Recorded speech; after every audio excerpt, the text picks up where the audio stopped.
আমের ফলনটা কিভাবে বড় করবেন, এটা অনেকটা চ্যালেঞ্জই বলা চলে।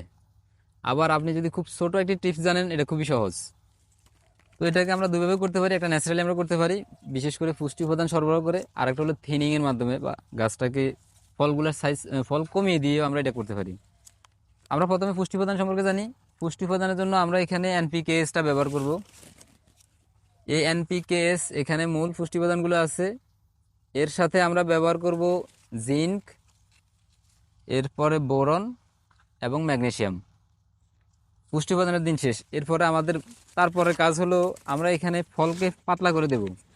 এই একটা ঢালে অনেকগুলো ফল আছে, আমরা কিন্তু এতগুলো ফল নেব না, কারণ তাহলে ফল পরিপূর্ণ পুষ্টি উপাদান পাবে না এবং শেপ সাইজটা সুন্দর আসবে না।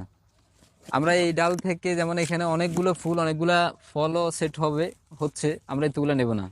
আমরা এখান থেকে মাত্র এখানে চারটা পেলাম, চারটাও নেব না, আমরা অনলি তিনটা নেব। এই ডাল থেকে আমরা তিনটা ফল নেব। এই ফলগুলা যেমন শেপগুলা অনেক সুন্দর হবে এবং সাইজগুলো অনেক বড় হবে। ধন্যবাদ। মাল্টিক্রাফটিং বিডির সাথেই থাকুন।